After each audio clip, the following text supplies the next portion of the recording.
వైఎస్ఆర్ 75వ జయంతి సందర్భంగా తెలుగు రాష్ట్రాల్లో కాంగ్రెస్, వైఎస్ఆర్ కాంగ్రెస్ పార్టీ శ్రేణులు సంబురాలు ఘనంగా నిర్వహిస్తున్నారు.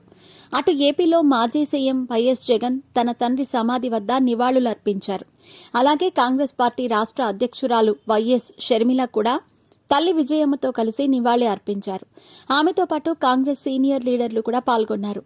ఇక తెలంగాణలోనూ వైఎస్ఆర్ 75వ జయంతి సంబరాలు ఘనంగా అధికారికంగా నిర్వహించారు.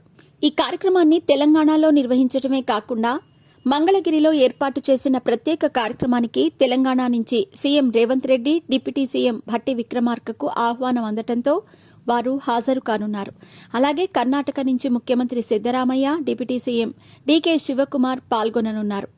ఎలాగైనా ఏపీలో కాంగ్రెస్ పార్టీకి పూర్వ వైభవం తీసుకొచ్చి సౌత్ ఇండియాలో అటు ఏపీ, తెలంగాణ, కర్ణాటకల్లో పాగా వేయాలని ప్రయత్నాలు చేస్తోంది కాంగ్రెస్ అధిష్టానం.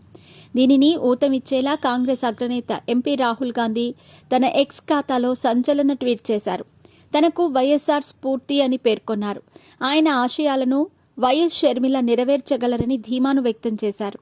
అదే క్రమంలో సోనియా గాంధీ కూడా వైఎస్ రాజశేఖర రెడ్డిని తలుచుకున్నట్లు పార్టీ నేతలు చెబుతున్నారు.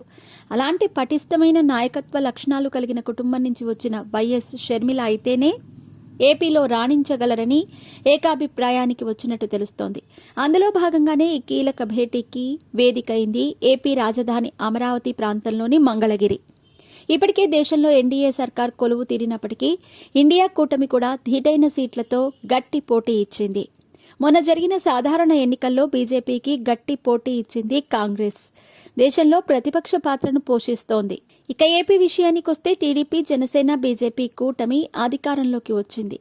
ఎన్నడూ లేని విధంగా ఎవరూ కనీవిని ఎరుగని రీతిలో బంపర్ మెజారిటీ సాధించింది. అటు మొన్నటి వరకు అధికారంలో ఉన్న వైఎస్ఆర్సీపీకి ప్రతిపక్ష హోదా కూడా లేకుండా చేసింది. దీంతో అసెంబ్లీలో ప్రజల తరపున బలమైన స్వరం వినిపించేందుకు అవకాశం కూడా లేదని భావిస్తున్నారు ఆ పార్టీ నేతలు. ఇలాంటి తరుణంలో ఏపీలో కాంగ్రెస్ ప్రత్యామ్నాయం అని చెప్పుకునేందుకు సరైన అవకాశం వచ్చిందని భావిస్తున్నారు ఆ పార్టీ నేతలు. అందులో భాగంగానే ఈ కీలక భేటీ నిర్వహించనున్నట్టు తెలుస్తోంది. ప్రజల్లో ఉంటూ బలమైన క్యాడర్ను తయారు చేసుకుంటూ 2029 ఎన్నికలే లక్ష్యంగా పావులు కదుపుతోంది కాంగ్రెస్. అందులో భాగంగానే కాంగ్రెస్ పార్టీకి సంబంధించిన అగ్రనేతలందరూ వైఎస్ షర్మిలకు మద్దతుగా ఉన్నారని తెలపటం కోసమే ఈ సమావేశం ఏర్పాటు చేస్తున్నట్టు చర్చించుకుంటున్నారు రాజకీయ విశ్లేషకులు. ఎలాగైనా వచ్చే 5 ఏళ్లలోపు పార్టీని, క్యాడర్ను పుంజుకునేలా చేసి ధీటైన నేతలను ఎంపిక చేసుకుని భవిష్యత్తు కార్యాచరణను సిద్ధం చేస్తున్నట్టు తెలుస్తోంది. దీనిపై కేవీపీ కూడా కీలక వ్యాఖ్యలు చేశారు.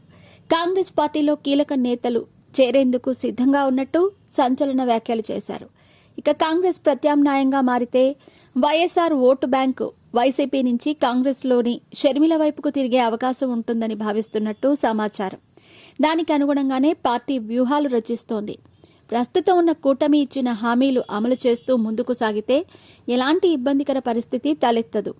అది ఏమాత్రం అసంతృప్తి ప్రజల్లో కనబరిచినా కాంగ్రెస్ పుంజుకునే అవకాశం ఉంది.